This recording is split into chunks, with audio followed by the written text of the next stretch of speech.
Joint, New Jersey Devils!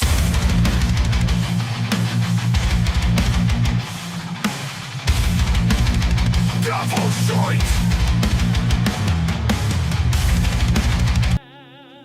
Hello. For you guys, for one thing, you're out of this game. Now I run a clean game here. I have any trouble, I'll suspend. I'm looking at a fucking song! Welcome to the Devils You Know History and Trivia. You read my banner below. Those are my other social media schmageggies, or whatever the fuck you want to call it.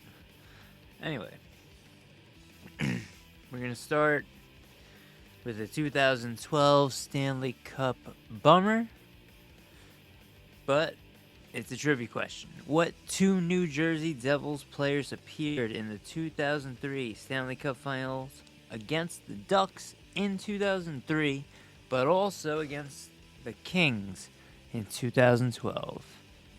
Now, we'll get back to the answer to that in a second. While I of course, change that. Who led all Devils defensemen with 21 assists in 2014 and 15? The Dark Days. The Dark Days. Adam Larson. The trade is 1-for-1. And the answer to the original question was Patrick Elias and Marcin Brodeur, of course. Jump back to 2003. We're going to just jump back and forth here. The Devils clinched June 9th, 2003. The Devils clinched the third Stanley Cup title in franchise history following a 3-0 victory against the Ducks. Blah, blah, blah. Jeff Friesen. Blah, blah, blah. Okay. On October 8th, 1991, Scott Stevens scored his first goal for the Devils in 6-5 victory against the Quebec Nordiques at Brendan Byrne Arena. With the score tied 5-5, he beat goaltender Ron Tugnut at 14:57 of the third period with assists from Bruce Driver and Claude Vilgrain. Now we go back to the Dark Days. On March 31st, 2014, Travis Zajac recorded his first career hat trick and added an assist for his second career 4-point game in a 6-3 victory against the now two-time Stanley Cup champions and reigning Stanley Cup champion Florida Panthers at the Prudential Center. He scored, even though the Devils did have their number last season. He scored twice in the first period and once in the third period against goaltender Dan Ellis. Which New Jersey Devils player was the first Polish-born player in NHL history to have his name engraved on the Stanley Cup? Christoph Oliwa. July 1st, 2014, Dark Days of the Devils. The New Jersey Devils signed free agent forward Mike Camilleri. And what two numbers did he wear? Answer me that in the comments, because on March 20th of 2015, more Dark Days, forward Steve Bernier, that was a really dark day for him back in 2012 of the Devils, scored twice to reach his 100th career goals in a 3-1 victory against the Sabres at First Niagara Center. Bobby Holik was acquired from the Hartford Whalers in exchange for Sean Burke and Eric Weinrich on August 22nd, 1992. Those were glory days of the Devils. Those were days where the Devils were moving up and ready to start winning a cup soon. And Tom Kerbers was on that, part of it. Kirk Muller was even part of it at some point until he was traded away, of course.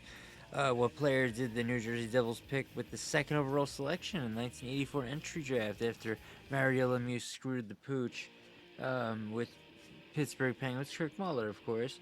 But what four teams did the Devils defeat en route to winning the 95 Stanley Cup? Do you know the answer to that question? In order, it went Boston Bruins, Pittsburgh Penguins, Philadelphia Flyers. So now 1, 2, 3. Those are three local teams, two Pennsylvania teams, and a Boston team. Boom. That's a very exciting three teams to beat. And then, of course, playing Detroit, who was a Western Conference team at the time. Back to the Dark Days when Scott Gomez came back to the New Jersey Devils. It was December 13th, 2014. Starry night. And Scott Gomez scored a third-period goal in a 4-3 loss against Dallas Stars at American Airlines Center. It was his first regular season goal for the team since March 28th, 2007 in a 4-3 loss at Buffalo. Now, I remember he was, on the Devils in the last season of the Continental Airlines Arena, and the first season of The Rock, he was on the Rangers. And he would come in there, and as they would leave, if you know where the back gate is, where like the Rangers bus would be, and the players would walk out to it, if you know that area, Scott Gomez came out and someone made these like little fake money, and they were like pesos, like Mexican pesos with Scott Gomez's face on it. I think I still have some in a drawer somewhere, and we would throw them at him. It was funny. Back to the dark days, John Moore, who was, not a bad Devil, but he was signed to the Devils as a free agent on July 1st, 2015. John Moore went on to Boston, did well. On November 9th, 2015, former New Jersey Devils defenseman Phil Housley, baby. He did play for the Devils, not known for playing for the Devils, but more of a flame. He was inducted into the Hockey Hall of Fame in Toronto. He became the 9th player in team history to receive the honor. So he was joining at the time when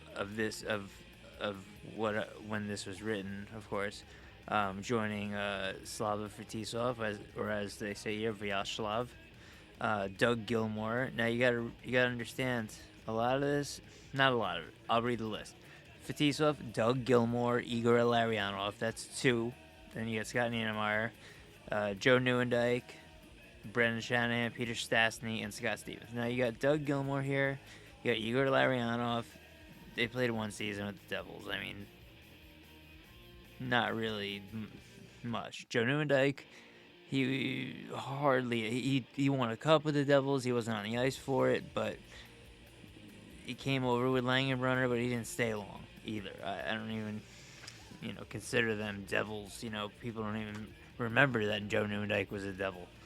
Brian Giunta holds the Devils franchise record for power play goals in a season. He set the record with 24 goals during the 2005-2006 season. As you can tell, I'm not feeling very well. But I'll give you a great trivia question with a great player answer. Which player did the Devils acquire from the Blues in exchange for Chris McAlpine on February 11th, 1997? And he is the Pretzel Peter Zetzel. Peter Zezel. How about this? Dark Days with the Devils.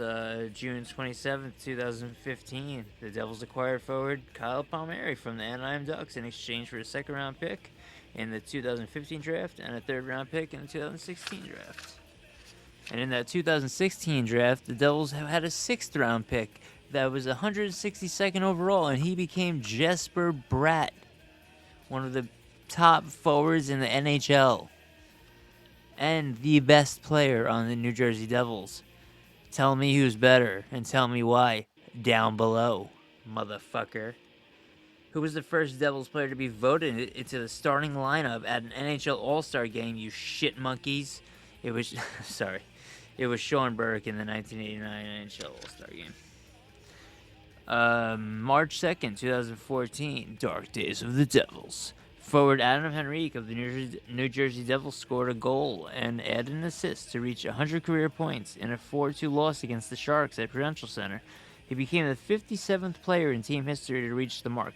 Now, off topic there, but kind of on topic, the Devils vs. Sharks games at The Rock, specifically at The Rock, starting from the first season of The Rock, 2007-2008, and all the way up until recently, the games against the Sharks have been good games. They're good games to go to if you're looking to pick a game against a team, especially now with the Sharks with such a really bright young core of players that are fun to watch. The games are good, and they'll be good. They'll definitely be good this season too. I can't wait to get to those games myself. December 21st, 2003. Defenseman Scott Stevens scored his 93rd and final regular season goal for the New Jersey Devils in a 2-2 tie against the Blackhawks at the United Center. He beat goalie Michael Layton at 14:17 of the third period with an assist from Scotty Gomez. Scotty Gomez.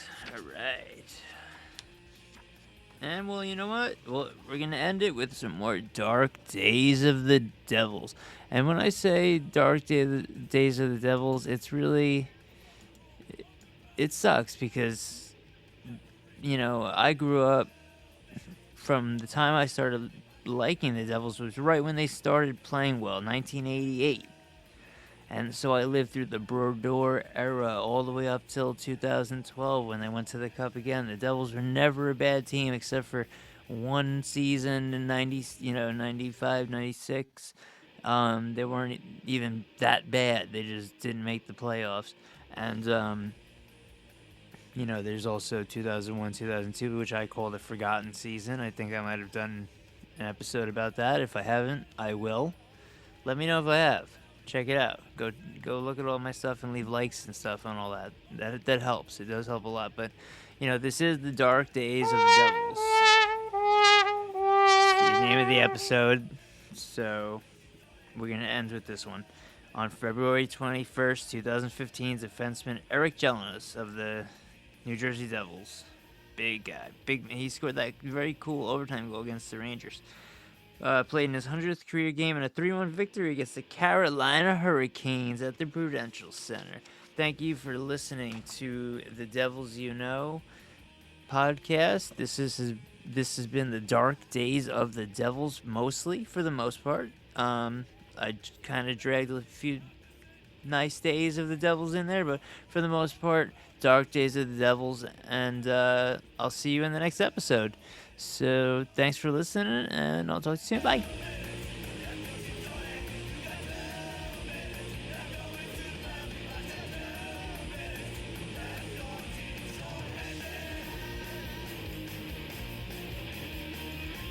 Well, I think it's important for Luke to get acclimated to his routine, his surroundings, teammates, staff, and there really was no better time to do it. He was eager to do it as well. We thought we'd wait a couple days, let him get settled back in Michigan, and then get him on a plane and get him into New Jersey early in the week. But he was so eager to do it, we were trying to get flights at like 1:30 in the morning on Thursday night. I wanted someone smart and hardworking.